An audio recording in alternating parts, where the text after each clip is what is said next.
Example number 15. A line is such that its segment between the lines this and this is bisected at the point 1, 5. Obtain its equation.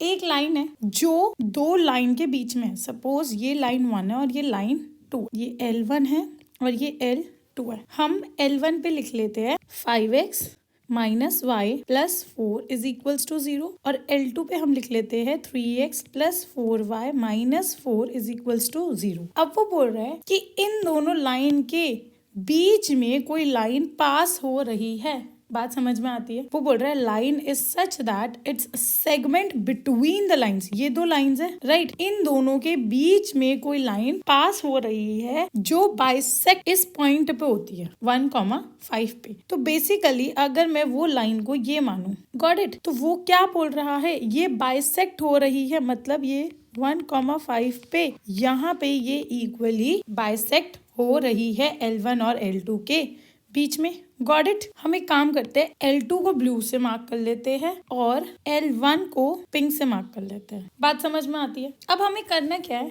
हमें equation निकालनी है किसकी, red line की. उसके लिए हमें क्या चाहिए, एक तो पॉइंट चाहिए. पॉइंट तो है हमारे पास. स्लोप चाहिए. अब स्लोप के लिए 2 पॉइंट चाहिए. या तो हमें ये वाला पॉइंट पता चल जाए या हमें ये वाला पॉइंट पता चल जाए. अब हम ये पॉइंट कैसे निकाल सकते हैं. सपोज ये इसको यहाँ पे इंटरसेक्ट कर रही है अल्फा बीटा और सपोज ये इसको यहाँ पे इंटरसेक्ट कर रही है D और C. Got it. अब मैं क्या बोल सकती हूँ, let this point be A, let this point be B. अगर ये लाइन इस लाइन को इंटरसेक्ट करती है तो ये इसका पॉइंट है राइट. तो जब ये इसी लाइन पे फॉल कर रहा है तो ये इसको सेटिस्फाई करेगा कि नहीं करेगा, करेगा ना. तो हम क्या बोल सकते हैं, since L1 5x minus y plus 4 is equals to 0 has point B on it, therefore it will satisfy the equation, right. तो हम क्या बोल सकते हैं, 5x minus y plus 4 is equals to 0. अब इसमें क्या पुट कर रहे हैं, put point B which is D, C. तो हम क्या बोल सकते हैं, F5 x कोऑर्डिनेट क्या है D माइनस y क्या है C plus 4 is equals to 0. तो आपके पास इक्वेशन आएगी 5D minus C plus 4 is equals to 0. Got it. ऐसे ही सिमिलरली जो A पॉइंट है वो L2 को सेटिस्फाई करेगा.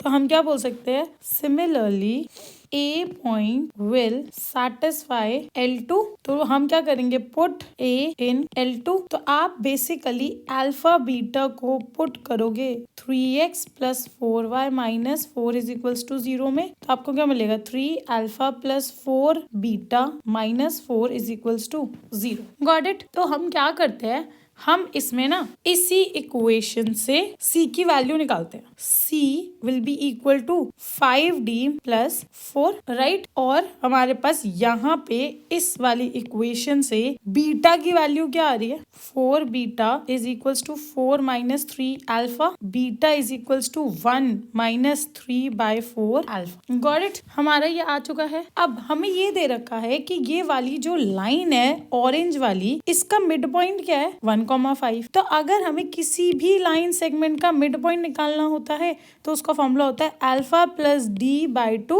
Beta plus C by 2 is equals to 1,5. Got it? Now, since 1,5 is the midpoint of AB, therefore midpoint is equals to x1 plus x2 by 2, y1 plus y2 by 2. Right. आपको mid point already निकाल के दे रखा है 1,5. अब आप क्या कर रहे हो, alpha plus D by 2, alpha plus D by 2 beta plus C by 2. अब x कोऑर्डिनेट को x कोऑर्डिनेट से कंपेयर करो और y को y से. तो आपके पास क्या बनेगा, 1 is equals to alpha plus D by 2 and 5 is equals to beta plus C by 2. Right. तो यहाँ पे आप क्या बोल सकते हो, alpha plus D is equals to 2 और यहाँ पे 10 is equals to beta plus C. अब एक बात बताओ, हम क्या कर सकते हैं, हमें यहाँ पे ऊपर वैल्यू किस किस की पता थी, C की और बीटा की. हम क्या करते हैं, यहाँ पे उनकी वैल्यू को पुट कर देते हैं. तो हमारे पास क्या आएगा, ये तो सेम ही रहेगी. तो एक काम करते हैं, इसको मार्क कर देते हैं, alpha plus D is equals to 2 और बीटा और सी की वैल्यू हम ऊपर से निकाल के लाएंगे जो हमने इस इक्वेशंस में निकाली थी। सी की वैल्यू ये रही और बीटा की वैल्यू ये रही। तो हम क्या कर रहे हैं यहाँ पे, putting value of beta and C. तो 10 इज इक्वल्स टू, बीटा की वैल्यू क्या निकाली थी, 1 minus 3/4 alpha, 1 minus 3/4 alpha plus C क्या हमारा 5d plus 4, 5d plus 4। Got it. 10 is equals to, पूरे पे एलसीएम ले लो, 4 minus 3 alpha plus 5 4 20d plus 4 4 16 upon 4। तो 40 is equals to 4 minus 3 alpha plus 20d plus 16। Therefore 20 minus 3 alpha plus 20d is equals to 40. Got it? So 3 alpha minus 20d is equals to 20 minus 40 will give you -20. Got it? अब आपके पास ये दो equations आ गई। जब हमारे पास same है alpha D और alpha D, तो हम इन दोनों को इक्वेशंस को सॉल्व कर सकते हैं ना। तो now solving A and B. ठीक है, हम क्या करते हैं, सबसे पहले आप मल्टीप्लाई करो a बाय 3, तो आपके पास आएगा 3 alpha plus 3d is equals to 6, right. और आप b वाली इक्वेशन को ऐसे लिख दो, 3 alpha minus 20d is equals to -20। अब इन दोनों इक्वेशंस को क्या कर रहे हैं, माइनस कर रहे हैं, माइनस प्लस प्लस यहाँ पे लिख देना and then subtract b from got it. तो हमने माइनस कर रहे हैं, तो आपके पास क्या आएगी इक्वेशन, ये कट जाएगा, आपके पास आएगा 23d is equals to 26। So d will be equal to 26/23। हमारे पास d की वैल्यू आ गई है। अब हम इस d की वैल्यू से अल्फा की वैल्यू निकालेंगे। हम क्या कर देंगे, now putting value of d in A. तो alpha plus D is equals to 2 है, तो आप यहाँ पे अल्फा प्लस डी की वैल्यू पुट कर दो इज इक्वल्स टू 2। तो अल्फा की वैल्यू क्या आएगी, 2 minus 26/23। Alpha is equals to 46 minus 26/23। Alpha is equals to 0 to 20/23। हमें अल्फा और डी की वैल्यू पता चल गई है। हम एक काम करते हैं, हम इन दोनों में से कोई भी एक पॉइंट निकाल लेंगे, तो हमें 2 पॉइंट पता चल जाएंगे, तो स्लोप निकाल के इक्वेशन ऑफ लाइन निकल जाएगी। तो एक काम करते हैं, या तो सी की वैल्यू निकाल लेते हैं या बीटा की वैल्यू निकाल लेते हैं। एक काम करते हैं, सी की निकाल लेते हैं। 5d plus 4 is equals to C, 5d plus 4 is equals to C था। ठीक है, अब इसमें हम क्या कर रहे हैं, डी की वैल्यू पुट करेंगे। Put D is equals to 26/23, right. तो आप क्या निकालोगे, 5 26/23 plus 4 is equals to C. तो आपके पास आएगा 130/23 plus 4 is equals to C. 130 plus 92 upon 23 is equals to C. 222/23 is equals to C. अब आपको सी की वैल्यू भी पता है और डी की वैल्यू भी पता है, तो हमें कौन सा पॉइंट पता चल चुका है, पॉइंट बी पता चल चुका है, विच इज डी कॉमा सी।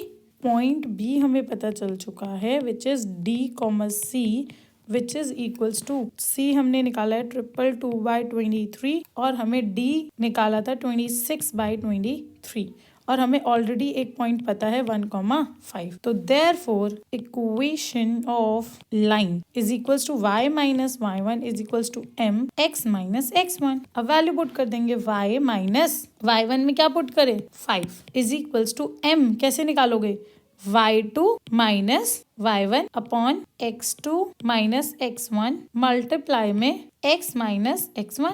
समझ आया, हमने वैल्यूज पुट कर दी। अब सॉल्व करेंगे इसको, इक्वेशन ऑफ लाइन निकाल लेंगे। y minus 5 is equals to 222 minus LCM ले रहे 23 इंटू 5 115/23 26 माइनस 23/23, राइट। और ब्रैकेट में x माइनस 1। तो y minus 5 is equals to 222 minus 115 107/23 divided by 3/23 और होल मल्टीप्लाई में क्या है, x माइनस 1। तो y minus 5 is equals to 107/23 into 23/3 x minus 1, ये से कट हो जाएगा। तो y minus 5 is equals to 107/3 into x minus 1, bracket खोल देते हैं अब। 3y minus 15 is equals to 107x minus 107x y इधर ले आओ, ठीक है, और 107 उधर ले जाओ, 107 माइनस 15। तो 107x minus 3y is equals to 92। ये आपका उस लाइन की इक्वेशन है जो क्वेश्चन में मांगी गई थी। Got it? Example number 16. Show that the path of a moving point such that its distances from two lines are equal is a straight line.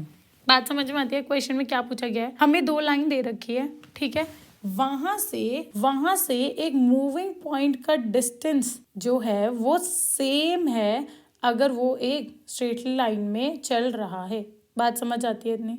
अब हमें दो इक्वेशन ऑफ लाइन क्या दे रखी है? 3x minus 2y is equals to 5 और दूसरी line of equation 3x plus 2y is equals to 5।